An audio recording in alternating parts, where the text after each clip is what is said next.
Hello everyone, welcome back to another episode of the Unstoppable Dad Project. Appreciate you joining me here on the podcast for another week. Before I get into today's topic, please make sure that you're subscribed on whatever podcast platform you're listening to this on. The podcast is on all the major podcast platforms, Apple, Spotify, Google.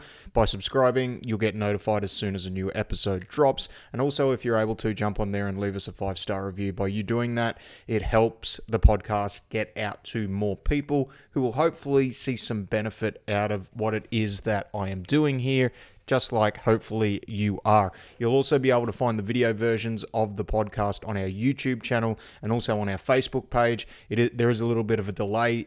New episodes of the podcast go up every Saturday, whereas the video versions go up every single Wednesday. So jump on, like, share, subscribe, and help the podcast continue to grow the way it has over the last going on almost 3 years now. So I'm very stoked that we've been able to continue to do this, and I'm stoked that the amount of people that listen to this podcast, the feedback that I get, the people that I talk to about it, I've had nothing but positive feedback, and I am forever grateful to those of you that continue to listen to it.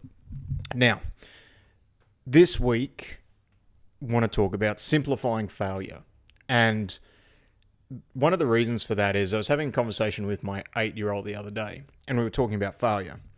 And one thing that I try and emphasize to my kids is that you want to fail at certain things. You want to be able to try and do something and fail, reassess that failure, and then reapply the things that you've learnt from failure when you go back and you try again. So really the whole preface of what I'm trying to get across to them is you want to try things. So we're encouraging action. We're encouraging putting ourselves out there. We're also encouraging learning. So learning from the experience, not just going through and failing, but learning from the experience of failure and then going through and taking action again. But that can be a pretty hard concept to get through to an 8-year-old. Even harder concept to get through to a 4-year-old. And my 8-year-old started asking me questions around failure, like, why is failure good? But you don't want to fail all the time. Like, she was asking these, she's starting to kind of understand what we've been saying, but understand it on a slightly deeper level. And she related it back to, you don't want to fail a test at school. And of course you don't, because you are put in a situation where you are trying to excel in that particular test. Like, you don't want to go through and fail the test, and then that led us down the path of talking about, passing the test. The failure for that particular test doesn't necessarily happen during the test. It actually happens during the learning phase. So while you're learning the things that you are needing to know for the test that you're about to step into. And it really got me thinking when I walked away from that conversation about, like, how do we simplify failure? And it's a very hard thing to simplify. And it's a very hard thing to simplify because it's seen as such a negative thing. Like, failing something really gives us like a kick in the guts whenever we fail anything that we're trying to do, especially if it's something that is really important to us. And the thing is, and the thing that I'm always going to try and say to my kids is, like, it's an essential part of life. And one of the things that I think is a really common theme that I've seen come up in my life is I've learnt more from failure than I have from success. The things that I have tried and messed up and then had to go back to the drawing board and work out another approach for, and then go back to and try again, they're always the things that I've been able to learn more from. It's like, and this is a really oversimplistic example, right? From a coaching point of view. So from when we first opened the gym, we were a CrossFit gym. And those of you that have done CrossFit over the years, you'll know you probably know what a double under is. It's where you skip and the rope passes under your feet twice, okay, while you're in the air. So it's one jump, rope passes under your foot twice. And a lot of people struggle with that. A lot of people struggle to get that. In fact, a lot of people struggle to just skip generally. And I've never struggled to skip. It's been something that I've always done, whether it's from a martial arts point of view, because I have done martial arts from a younger age, like it was something that we did in warm-ups. And when I first started to try and do CrossFit, like as a training regime, double unders was something that came quite naturally because I'd always skipped. And then transitioned to becoming a coach in that particular space, it was something that I actually found very hard to teach to people because it was not something that I'd struggled with. It was something that came naturally. It was not something I failed at a lot. So when it came to articulating that process to somebody else and troubleshooting with them, because I hadn't gone through the process of failure myself, I hadn't actually learnt a lot about the ins and outs of that movement and how it was best applied to teach somebody who was struggling with it. Now, I use that as an example because that kind of highlights the point that failure as a learning point is really something that is just quite vital and essential as a coach. So when you're trying to teach somebody something, so that can then be applied to as a parent.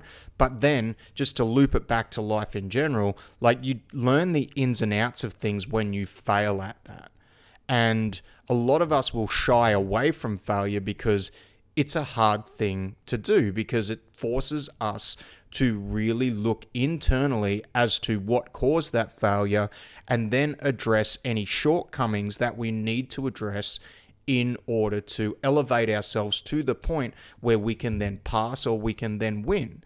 And in society, and this is the kind of rabbit hole, I guess the internal monologue rabbit hole that I've gone down since having this conversation about failure with my daughter, is firstly, like, you learn when you fail, and there's no way around that. Like, you have to fail in order to do the learning.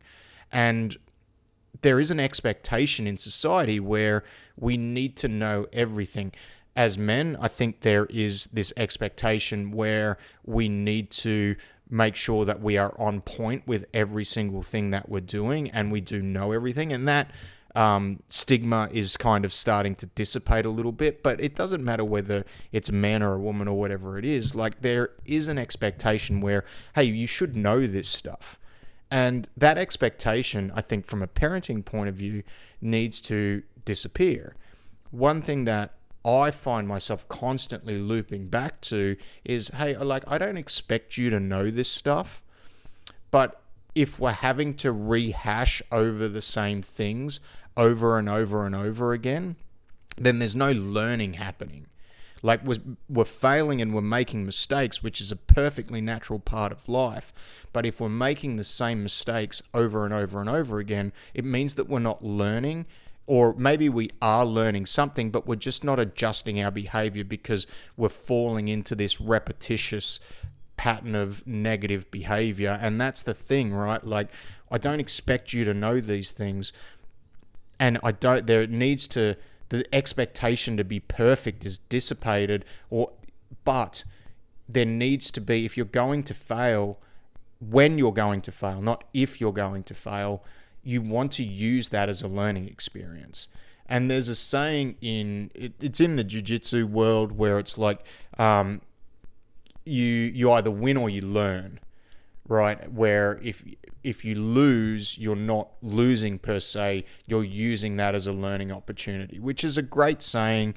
I think there's a few things when it's with any cliche, right? Like, there's always some level of flawed logic with any cliche, but it's kind of a good thing to loop back to, where it's like, you win or you learn. If you do lose, like, as a failure point, what are we able to learn from that situation? How can we adjust our behavior in order to move forward into a positive direction, or get us to the point where we're actually going to start to win, or we're going to start to get things right? But a lot of things here, and a lot of what I believe stops people from trying, which is failure. And within failure, there are so many little things that we can unpack. There is the expectation to know everything, which I've just covered off on. There is the expectation for some people to feel like they're perfect, especially those who things have come easy to them earlier on in life. Like I know for me personally, like I've always been, sounds really arrogant, but I've kind of got a high level of knowledge when it comes to a lot of things. And as a kid and through school, there was always an expectation when you're kind of seen as one of the smarter people in the class, like book smarter people in the class, that you should know certain things that maybe other people are going to get wrong. And that can force a particular pattern of behavior around where you don't actually want to try and get things wrong because you're getting this expectation from other people that you should know this stuff when in fact you actually don't. And what I want to make sure I do with my kids is make sure that they don't ever feel that way when they're in a position where maybe they're in a position where should they ask a question or shouldn't they ask a question? Because a lot of times, like I know with myself, I wouldn't ask the question because I would feel this expectation where I had to know everything, I had to be right, and I almost felt like this expectation of perfection where I had to be perfect. So I wouldn't ask the question because I didn't want to be seen as stupid. So it was my ego stopping me from progressing and stopping me from learning something from failure.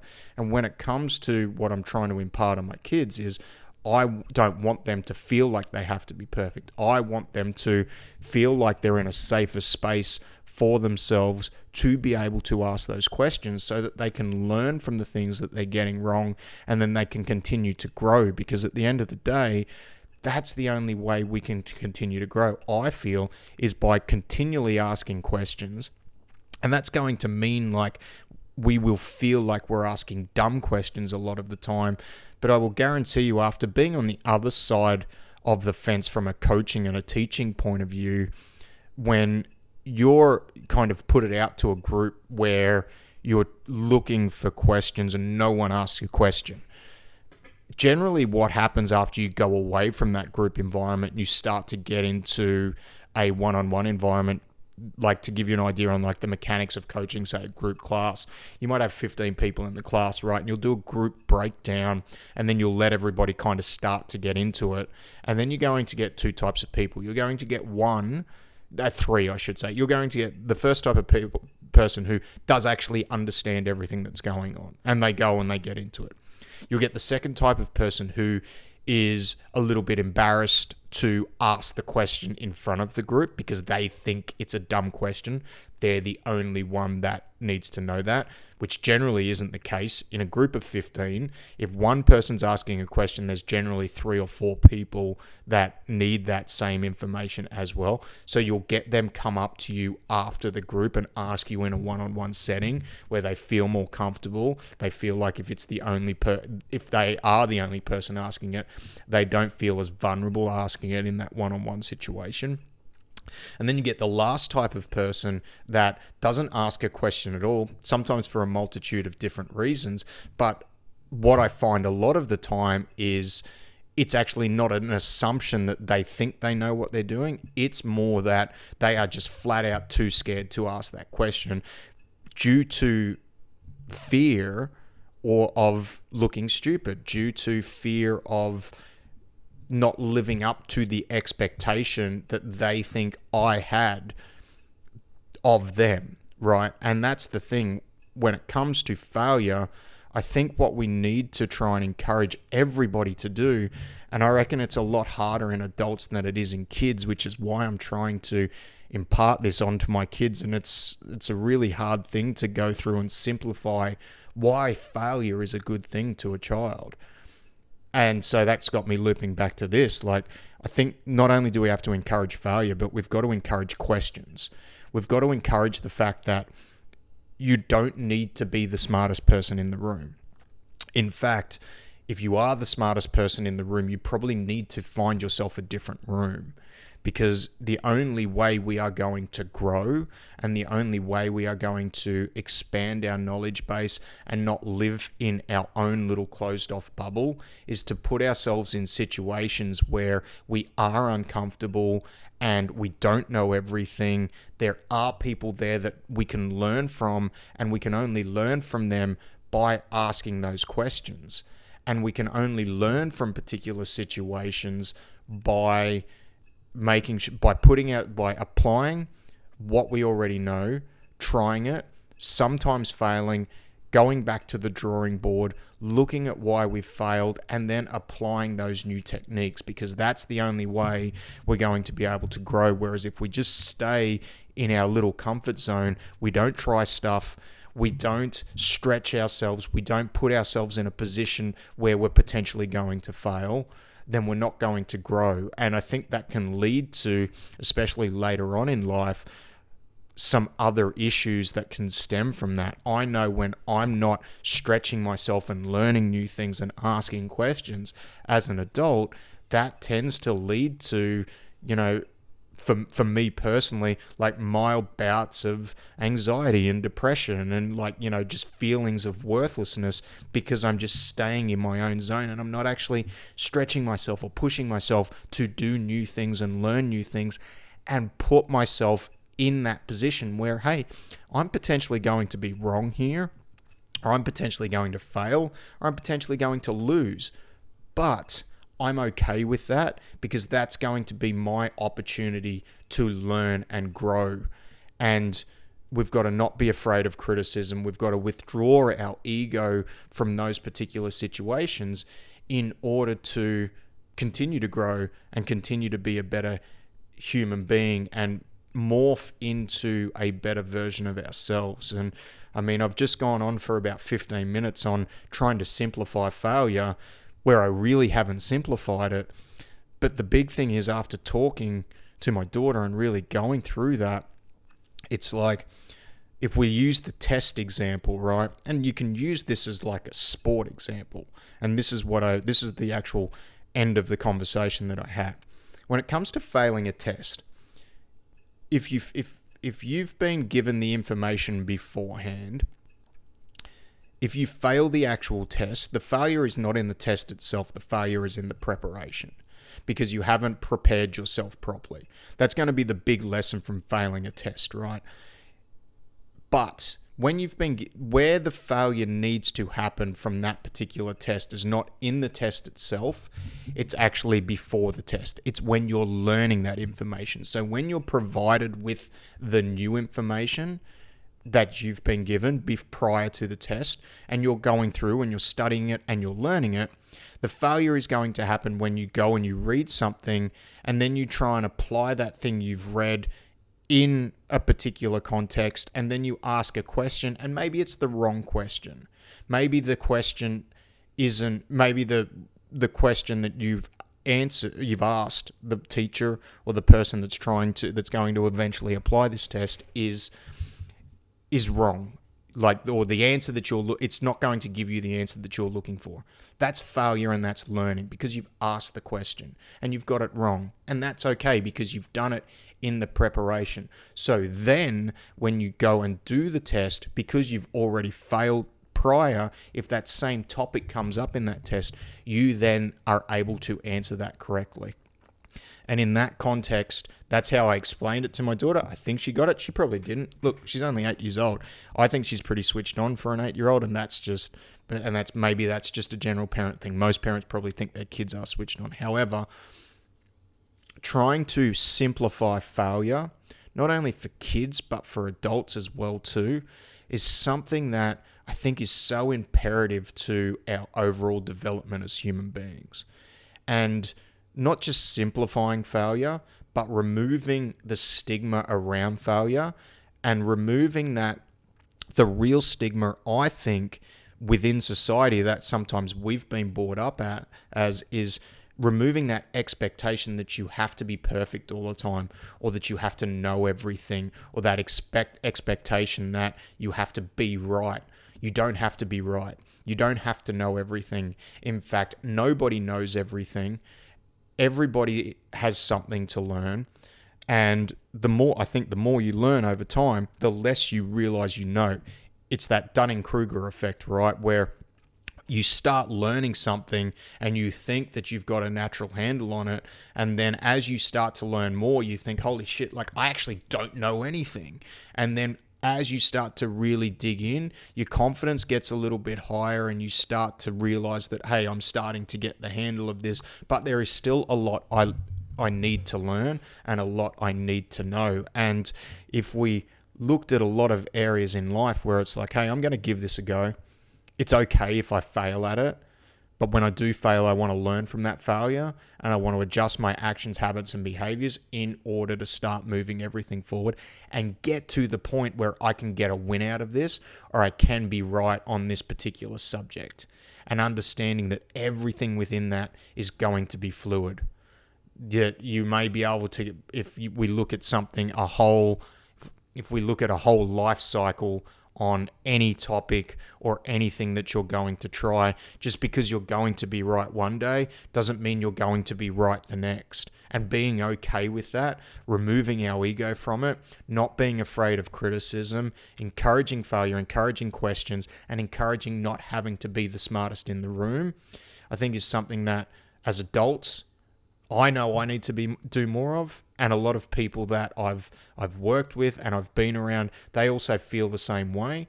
But most importantly, normalizing this for our kids so that when they get to our age, they're not afraid of failure and they're able to go and grow into these amazing human beings that we want them and we know that they can be. So thank you so much for listening. A little bit longer episode, but it is a very complex topic, and I only feel like I've just scratched the surface on what I'm going through. Let me know in the comments on the socials how you simplify failure to your kids. And do you encourage it to your kids? Is it something that you want to try and encourage them to do more? I know it is something that I want to try and encourage them to do more, like taking action, putting themselves in a position where they're able to learn from those things. And it's a tough one. It's a very long and involved subject, and that's it's a conversation that I'm excited to have over the next 10, 15, 20, 30 years with those who are very, very important to me. So take care of yourself.